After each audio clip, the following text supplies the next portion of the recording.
Lo adelantaba Maggie, la Institución Nacional de Derechos Humanos y Defensoría del Pueblo entregó al Parlamento su informe anual sobre derechos humanos.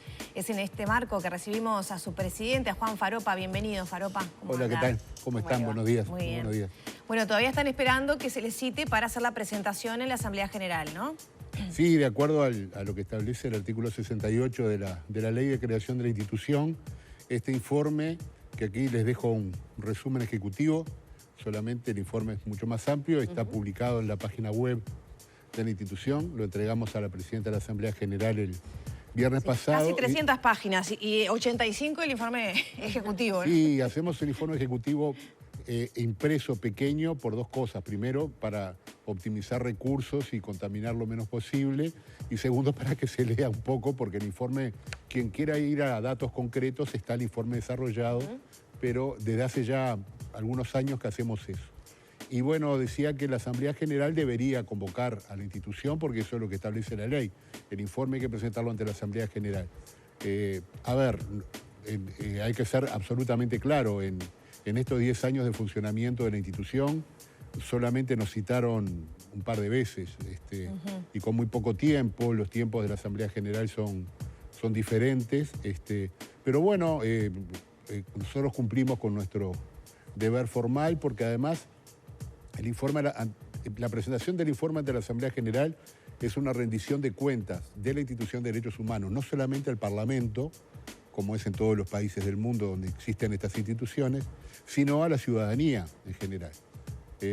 Este informe se está difundiendo en este momento y seguramente en la Asamblea Anual de Derechos Humanos, que este año se va a hacer el 22 de junio en el Salón de los Pasos Perdidos del Palacio Legislativo, coincidiendo con los 10 años de funcionamiento de la Institución de Derechos Humanos, vamos a también dar cuenta a las organizaciones sociales y al resto de las autoridades del Estado de los principales puntos que tiene este informe.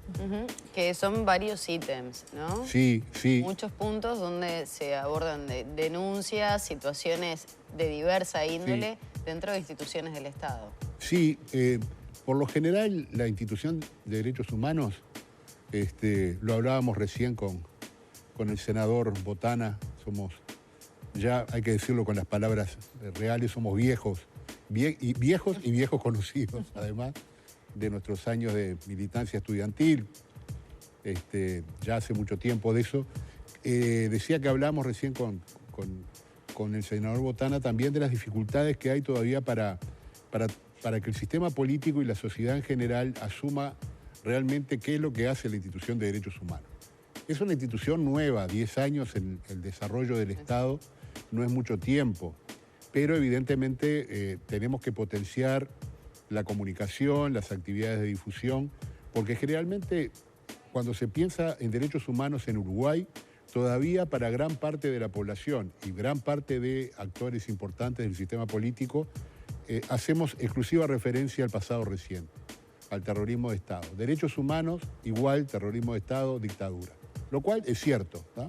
Las violaciones más graves en la historia de la humanidad, de la historia de la nación uruguaya en materia de delitos de lesa humanidad, se dieron durante ese periodo y es algo innegable y hay muchas cosas todavía pendientes. Pero es un punto dentro de muchísimos más que están los mecanismos nacional de tortura, la situación de cárceles, el no acceso a determinados servicios que le puede prestar a la población el Estado. La apertura de denuncias, ¿no? Claro, pero inclusive en los temas de pasado reciente, la Institución Nacional de Derechos Humanos, la única competencia que tiene es la de búsqueda de restos de detenidos desaparecidos, que le fue asignada por el Parlamento al final de la última legislatura. Todos los demás temas que tienen que ver con la responsabilización individual de personas que pueden haber participado en esos hechos es responsabilidad de la Fiscalía y del Poder Judicial. Entonces, si ustedes buscan en el informe, van a ver que hay una referencia al tema búsqueda exclusivamente y no a ningún otro tema que tenga que ver con ese periodo del país. Pero también otra cosa que se entiende es que la institución lo único que hace es recibir denuncias, lo cual es cierto. La institución recibe denuncias y consultas respecto a eventuales vulneraciones de derechos humanos en el país. Y en estos 10 años, desde el primer informe que se presentó en el 2013 hasta que refiere al año 2021, se ha duplicado prácticamente la cantidad de denuncias individuales o colectivas que recibe la institución. Pero además de eso, la institución realiza una cantidad de temas en otras áreas que son, desde nuestro punto de vista, sumamente importantes para la agenda actual de derechos humanos. ¿Como proyectos de ley que se presentan? Por ejemplo, nosotros no tenemos competencia para presentar proyectos, pero sí para opinar sobre proyectos de ley. A veces lo hacemos por iniciativa propia. En algunos casos el Parlamento nos convoca. A título de ejemplo, la semana próxima tenemos una reunión en el Parlamento que fuimos convocados por los proyectos de ley de eutanasia para que la institución dé su opinión en relación a cómo inciden esos proyectos en las obligaciones del Estado uruguayo en materia de derechos humanos. Pero también otros temas que son de una amplísima relevancia y que muchas veces no tienen una visibilidad tan grande, pero que son sin duda temas importantes. En alguna oportunidad anterior con ustedes lo hemos hablado. En este informe ustedes van a encontrar un relevamiento de un observatorio, mirador, le llamamos nosotros, sobre el estado de los derechos económicos, sociales, culturales y ambientales en el país, donde existen evidentemente temas pendientes que hay que resolver. Por ejemplo, desde el punto de vista de la política ambiental, tenemos un debe importante todavía, que el país tiene que seguir desarrollando medidas de prevención y de precaución para evitar daños que pueden ser irreversibles en el futuro. ¿Y ahí cuál es la mirada de la institución? ¿La afectación de los derechos de las personas? ¿Es a partir de denuncias para hacer esa evaluación? Bueno, nosotros, por ejemplo, actuamos muchas veces el área que produce este tipo de informes, que es un área que se llama estudios, que realiza generación de conocimiento, producción de conocimiento, muchas veces hace un seguimiento de distintas fuentes, tanto informes académicos, propuestas que se realizan en el sistema político, proyectos de ley, y muchas veces a partir de denuncias concretas y generalmente integrando todo ese paquete, entre denuncias y un análisis de la situación en general. Y obviamente el punto central es la protección de los derechos de la persona, del ser humano, a un medio ambiente sano, acceder a un sistema de salud mental que no sea discriminatorio, estigmatizador, integrador, a que los niños, niñas y adolescentes en situación de discapacidad puedan acceder a la educación, la situación de las personas ya de la tercera edad.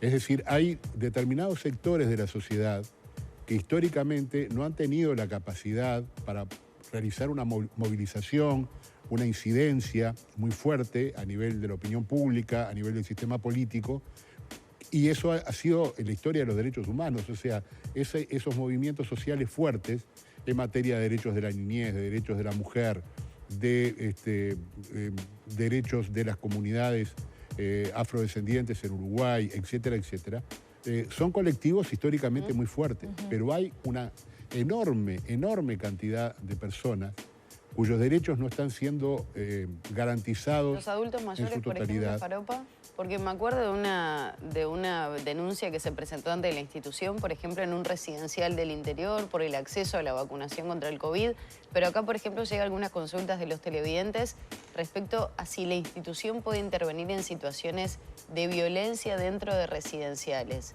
Sí, esto claro. Depende mucho de las órbitas donde se maneje cada uno, ¿no? Sí, no, y inclusive hay resoluciones concretas en estos años que tienen que ver con situaciones de violencia dentro de residenciales.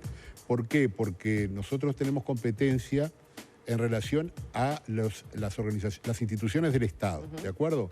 Pero las instituciones del Estado, el Ministerio de Salud Pública, el Ministerio de Desarrollo Social, tienen el deber de supervisar este tipo de establecimientos, aunque sean privados.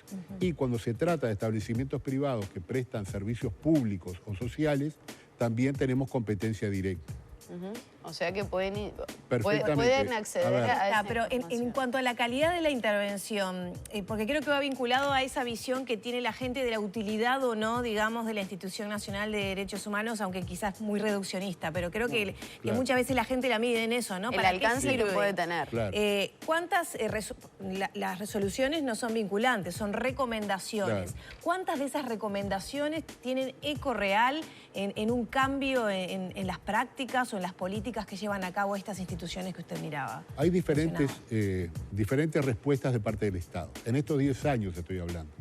Por supuesto, esto incluye el periodo de nuestro último informe. En algunos casos es silencio total, no se responde, o sea, no hay una respuesta negativa y mucho menos positiva. En algunos casos se responde correctamente en forma negativa, diciendo no estamos de acuerdo con las recomendaciones por esto y por esto. Lo que hace la institución es incorporar esas respuestas en el informe y rendir cuentas, informar a la Asamblea General. En otros casos se cumplen las recomendaciones, es la minoría, pero se cumple. O sea, que se cumplen las recomendaciones significa que la autoridad estatal interviniente tiene la responsabilidad funcional de reconocer que se ha cometido alguna falla en determinada situación, lo corrige, repara y garantiza para adelante. Esas son las minorías, la menor de las veces ocurre eso. A ver, tenemos distintas situaciones. Hay situaciones en que se llega a una resolución y la institución estatal responde afirmativamente. Pero luego hay un sinnúmero, nosotros por ejemplo, de intervenciones. Nosotros hablamos de intervenciones que realiza la institución. De esas, en este año 2021, por ejemplo, la institución realizó 627 intervenciones que tienen que ver con denuncias y consultas que luego se pueden transformar en denuncias. En el año 2013 teníamos solamente 380 intervenciones. Por eso digo que prácticamente se ha duplicado en este tiempo la cantidad de intervenciones de la institución. Cuando se produce ese tipo de llegada de una persona que plantea una duda o que realiza directamente una denuncia, lo que intenta hacer la institución, en primer lugar, es habilitar un procedimiento que se llama solución amistosa. Es decir, es un procedimiento, para que se entienda mejor, de una forma de mediación donde nos comunicamos con el organismo involucrado y tratamos de resolver el tema. Y dentro de ese tema, dentro de ese mecanismo, hay infinidad de situaciones que se resuelven solamente levantando el teléfono. Y eso es una autocrítica que nos hacemos como institución, porque muchas veces entendemos que resolvimos el problema y ya está. Y eso es un tema que no se registra. Claro. Y es la forma más importante que tiene la institución de funcionar. ¿De qué te sirve como denunciante presentar una denuncia en la institución que pase capaz que un año para que la institución se pronuncie y que la respuesta que tú recibas sea el Estado no colaboró? No te sirve de nada. En cambio, si rápidamente se puede lograr una solución, y son temas que se dan cotidianamente. ¿Y cuáles son las principales denuncias o digamos, la mayoría de las intervenciones, en qué ámbitos se dan? Bueno, se ha venido manteniendo una constante en este tema. Los temas de procedimientos policiales incorrectos que nos han traído varias situaciones complejas, porque me quedó pendiente decir de las distintas respuestas del Estado, desde ignorar hasta colaborar, y luego viene la de criticar y decir no estamos de acuerdo en forma correcta, y la otra es agraviar a la institución públicamente, señalar que hay intencionalidades políticas, partidarias, que hay un flechamiento, que defendemos a los delincuentes y no defendemos a la policía. Pero bueno, son cosas desagradables, pero es parte del trabajo que uno tiene que hacer. Como en la famosa historia... Esto cuando se habló de las cifras que manejaba, por ejemplo, el Mecanismo Nacional de Prevención de la Tortura, que claro, coincidió de alguna manera con el referéndum por la LUC. Sí, sin duda. Ese informe estaba previsto para presentar en ese momento. Creo que ya lo he planteado. Creo que usted fue autocrítico que la no última fue oportuna el momento en que se presentó.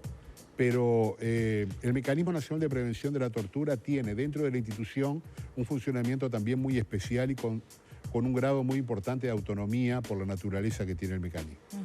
Pero decía que generalmente se mantienen las denuncias en relación a procedimientos policiales inadecuados, lo que no quiere decir que el Estado uruguayo o que la policía uruguaya sean violadores sistemáticos, masivos y consecuentes de los derechos humanos. Nosotros vivimos en un Estado de Derecho, afortunadamente, vivimos en una democracia, hay garantía de separación de poderes, hay evidentemente dificultades y errores, como pasa en todos los estados democráticos. Cuando la institución señala algo, bueno, es como la famosa historia de que alguien tiene que decir el rey está desnudo. Entonces, cuando el primero que levanta la cabecita y dice el rey está desnudo en un determinado contexto, corre el riesgo de sufrir una reacción muy fuerte. Y eso pasa en todos lados, porque evidentemente cuando la institución dice que algo está funcionando mal, el responsable de ese mal funcionamiento no se siente conforme. Pero pues este es el último informe que se presenta con las actuales autoridades. ¿Va a haber una modificación? Bien, sí, correcto. Nosotros, este actual Consejo Directivo finaliza su mandato el 31 de agosto de este año. Para esa fecha ya esperemos que esté nombrado el nuevo Consejo. En mi caso particular, bueno, es el último informe de estos 2 periodos. Si alguien tuviera la mala idea de pretender proponerme nuevamente, no podría, porque yo ya fui reelecto una vez y la ley solamente permite una reelección. Así que, por lo tanto, en mi caso, estoy cerrando estos 2 periodos con la presentación de este informe, con la Asamblea Nacional de Derechos Humanos, que se va a hacer, como les decía, el día que se cumplen los 10 años de la institución. Y bueno, esperemos que quienes vengan y que integren el nuevo Consejo continúen fortaleciendo la institución, su independencia, su autonomía. Sí, hay iniciativas para modificar, ¿no?, algunos de los estatutos con un proyecto de ley, tema que ameritará otra entrevista. Pero sí, no quiero cerrar este encuentro, Faropa, sin preguntarle por 2 denuncias que cayeron recientemente contra el director de Convivencia del Ministerio del Interior, Santiago González. ¿Cómo se están procesando? ¿Qué motivó esas denuncias? Bien, en primer lugar, la Institución Nacional de Derechos Humanos no ha publicado esas resoluciones formalmente. Evidentemente, la institución notifica al organismo del Estado y a las personas denunciantes y al entorno cuando dicta una resolución, y después, bueno, quien recibe el texto puede hacer con él lo que quiera, no es una información reservada. Pero sí, la institución, luego de dictar una resolución, le otorga al organismo involucrado de un tiempo para que manifieste si está de acuerdo o no con la resolución, si la va a cumplir o no. Recién en caso de que el organismo manifieste que no va a cumplir o no conteste, nosotros tenemos la potestad de hacer pública la resolución. Y ahí en este caso fue por discriminación y maltrato. Por orientación sexual. Ahí está, pero ¿dónde está, digamos, el tránsito de la denuncia? ¿Ya emitió su informe la institución y se la envió al Ministerio del Interior? Está en la órbita del Ministerio, el Ministerio todavía le está corriendo el plazo para manifestarse. Ahora, obviamente, no vamos a jugar a las escondidas. La resolución se hizo pública, está ahí, y bueno, y es uno de los temas también que está en el contexto del informe en cuanto al acceso al trabajo y al empleo y las situaciones de discriminación que se dan por opción sexual, por razón de género, las diferencias salariales que hay entre hombres y mujeres, condiciones de trabajo, es decir, son todas formas de trato diferente que no es legal, porque no toda diferencia es discriminación. Hay situaciones diferentes que se tratan de formas diferentes. Si yo exigiera ser primer bailarín del ballet del Sodre, siempre digo lo mismo, y no me contratan, no puedo decir que me están discriminando por razones obvias. Claro. Pero, ¿hay una recomendación de la institución al Ministerio del Interior o es solo...? Hay una recomendación. ¿Y cuál es la recomendación? Es una resolución con recomendación, bueno, está en el texto que se ha hecho público, que se realice una investigación, que se establezcan políticas adecuadas dentro del organismo respecto a las situaciones que originan este tipo de denuncias. Que nosotros, como digo, las analizamos y tenemos competencia cuando se dan exclusivamente en el ámbito público. Lamentablemente son situaciones que se dan también ampliamente en el ámbito privado, donde la institución no tiene competencia y lo deriva a la Comisión Honoraria contra el Racismo, la Xenofobia y otra forma de discriminación, que funciona también en la órbita del Ministerio de Educación y Cultura. Faropa, muchas gracias por estos minutos. Siempre es tirano el tiempo porque nos quedamos cortos siempre en los temas. Pero siempre es bueno también recordar la función que cumple la institución y qué potestades y facultades tiene, porque muchas veces pasa eso, nos quedamos con el pasado reciente y no todo el abanico de opciones que... Si me dan un minuto nada más, 30 segundos. Para atarlo con la entrevista anterior al senador Botana, la situación de las personas deudoras del Banco Hipotecario y la Agencia Nacional de Viviendas y en cuanto a sus deudas fue objeto de resoluciones del primer Consejo de la Institución de Derechos Humanos, donde se recomendaba a las autoridades de la época una solución a este tema. Como ustedes ven, muchas veces no se logra en el primer intento la solución, pero bueno, el tiempo pasa. Aparentemente se está haciendo una nueva relectura por parte del Estado y esperemos, bueno, que se tome la recomendación que hizo la institución en su momento sobre este tema. Muchas gracias. A ustedes, muchas gracias. Cerramos por aquí entonces la entrevista con el presidente de la Institución Nacional de Derechos Humanos, Juan Faropa.